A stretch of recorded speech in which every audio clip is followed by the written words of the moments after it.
দর্শক, আসসালামু আলাইকুম। আজ আমি আপনাদের সামনে একটি ভিন্নধর্মী প্রতিবেদন নিয়ে হাজির হয়েছি, একটু ইনফরমেটিভ। আমরা যারা গরু মোটাতাজাকরণ করে থাকি, বিশেষ করে ষাঁড় গরুর ক্ষেত্রে, তো বেশিরভাগ ক্ষেত্রে আমরা একটা প্রবলেম ফেস করি, যেটা গরুর জন্য হয়তোবা তেমন মোটাতাজাকরণে তেমন ক্ষতি না হলেও দামের ক্ষেত্রে এটা একটা বড় এফেক্ট ফেলে। তো তেমনই একটি ভিডিও নিয়ে আপনাদের সামনে হাজির হয়েছে জিনিসটি জানানোর জন্য। দেখুন দর্শক, এই যে এর পিঠের উপরে, দেখতেই পাচ্ছেন অ্যালার্জি। হ্যাঁ, তো এটি শুধু আমার বলে কথা না, মানে যারা খামার করেন, মোটা তাজাকরণ খামার, বিশেষ করে ষাঁড় গরুর, তারা অনেকেই এই প্রবলেমটি ফেস করেন এবং এর জন্য সঠিক সমাধানও পান না, বা অনেকে অনেক ধরনের ট্রিটমেন্ট করেন, কিন্তু দিন শেষে ভালো ফলাফলও পান না ওভাবে। তো আমি আপনাদের সামনে একটি এই ধরনেরই এর যে কি করা প্রয়োজন, বা এর ক্ষেত্রে কি পদক্ষেপ নেওয়া প্রয়োজন, সে বিষয়টি আপনাদের জানানোর জন্যই আমরা আপনাদের সামনে হাজির হয়েছি। দেখুন, সামনে যে গরুটি দর্শক, এটির লাইভ ওয়েট 300 কেজির ঊর্ধ্বে, খুব সম্ভবত 325 থেকে 30 কেজি এর মধ্যে। আমরা বেশ কিছুদিন আগে ওজন করেছিলাম, তখন 320 কেজি ছিল। তো এই গরুটির, এই যে দেখতেই পাচ্ছেন দর্শক, উপরে ঘাড়ের মধ্যে যে অ্যালার্জি, ভালো পরিমাণে অ্যালার্জি হয়েছে। তো আমরা বলে রাখি, আমরা এর জন্য যে ইনজেকশন ব্যবহার করব সেটি হলো অ্যান্টিহিস্টামিন, এর পাশাপাশি অ্যামেকটিন প্লাস। অ্যামেকটিন প্লাস একটি আইভারমেকটিন গ্রুপের ইনজেকশন। তো এর কাজ হলো আপনার চর্মজনিত যে ধরনের পরজীবীগুলো হয়ে থাকে, এগুলো সবগুলোর জন্য এটি কার্যকরী। বিশেষ করে চামড়ার উপরি অংশে যে অ্যালার্জি বা ধরেন পরজীবীজনিত যে সমস্যাগুলো হয়, এর জন্য খুবই কার্যকর। তো আমরা এই গরুটির ক্ষেত্রে আমরা লাইভ ওয়েট আপনাদের মেনশন করে দিয়েছি যে 325 থেকে 30 কেজি। এমন একটি ওজনের গরুর জন্য আমরা এখানে অ্যামেকটিন প্লাস প্রয়োগ করেছি 8 ml। এর পাশাপাশি আমরা 10 ml অ্যান্টিহিস্টামিন ব্যবহার করেছি। আপনারা যে কোনো অ্যান্টিহিস্টামিন ব্যবহার করতে পারেন, সেটা অ্যাস্টাভেট হতে পারে, রেনাসিন হতে পারে। হ্যাঁ তো যে কোনো আপনারা অ্যান্টিহিস্টামিনই ব্যবহার করতে পারেন।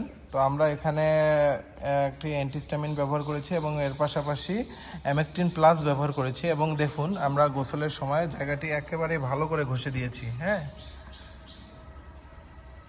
ভালোভাবে ঘষে দিয়েছি। এরপর আমরা যে কাজটি করব সেটি হলো, আমি আপনাদের দেখাই, আমরা এর জন্য একটি মলম তৈরি করব। তো সেটি কি, আমি আপনাদের সামনে বিষয়টি নিয়ে হাজির হচ্ছি, আমাদের সাথেই থাকুন। দর্শক দেখুন, এখানে দুটো পাউডার, একটি হলো টাইকোফন ভেট, আরেকটি হলো নিমোসিন ভেট। আমরা এই দুটো পাউডার, এই যে এখানে দেখতে পাচ্ছেন, একসাথে ঢেলেছি। এর পাশাপাশি এখানে আপনারা দেখতে পাচ্ছেন ভ্যাসলিন বা মেরিল, যাই ব্যবহার করুন না কেন, যেন এটি একটু আঠা আঠা ভাব হয়। আমরা এই তিনটি জিনিস একসাথে মিক্স করব।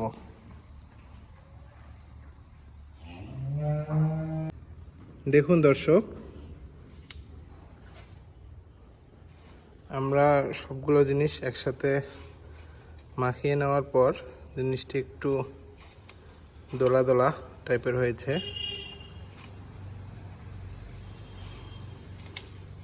আমাদের এখানে মেরিলের পরিমাণটা একটু কম হয়েছে, তারপরেও সমস্যা নেই, ইনশাল্লাহ এটা দিয়ে হয়ে যাবে। আপনারা আর একটু বেশি দিবেন। আর এখানে যে প্যাকেটগুলো, আমি বলে রাখি, দুটোই হলো 10 গ্রামের করে।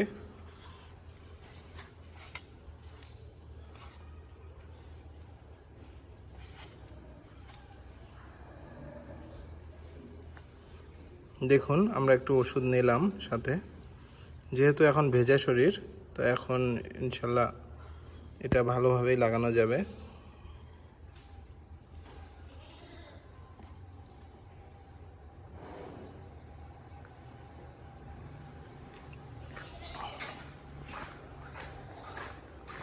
আমাদের সাথেই থাকুন দর্শক।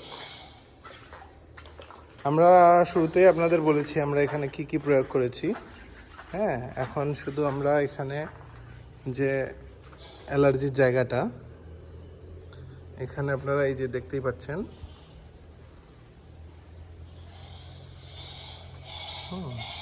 আমরা এখানে এই জিনিসটি ভালোভাবে মিক্স করে দেব, মাখিয়ে দেবো আর কি।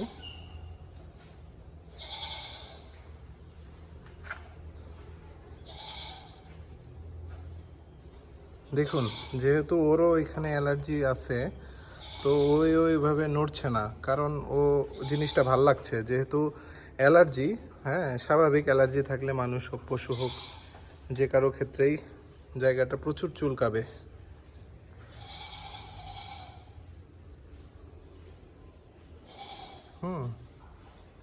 এই যে দেখলেন দর্শক,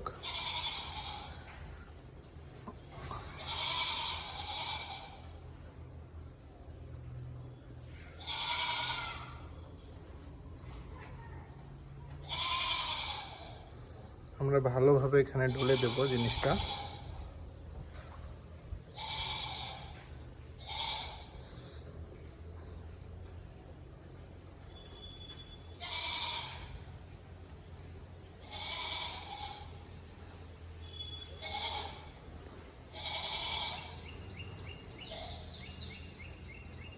আপনারা চাইলে, আমরা এখানে ভ্যাসলিন ব্যবহার করেছি, আপনারা চাইলে এখানে ওই নারিকেল তেলও ব্যবহার করতে পারেন পাউডারটির সাথে।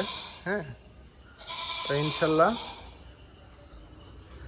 দেখতে পেলেন, আমরা এর ফুল ট্রিটমেন্ট আপনাদের বললাম যে প্রথমে ইনজেকশন ব্যবহার করতে হবে অ্যান্টিহিস্টামিন প্লাস অ্যামেকটিন প্লাস বা আইভারমেকটিন জাতীয় যে কোনো ধরনের ইনজেকশন আপনারা ব্যবহার করতে পারেন। আমরা অ্যামেকটিন প্লাসই ব্যবহার করি। এর পরপরই আমরা দুটো পাউডার এবং ভ্যাসলিন দেখলেন একসাথেই মিশালাম, মিশিয়ে জিনিসটি আমরা কীভাবে লাগালাম আপনারা দেখতেই পেলেন। তো এভাবে জিনিসগুলো করবেন, ইনশাল্লাহ আশা করা যায় যে একটি ভালো রেজাল্ট পাবেন।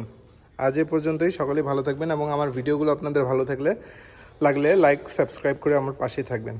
আসসালামু আলাইকুম।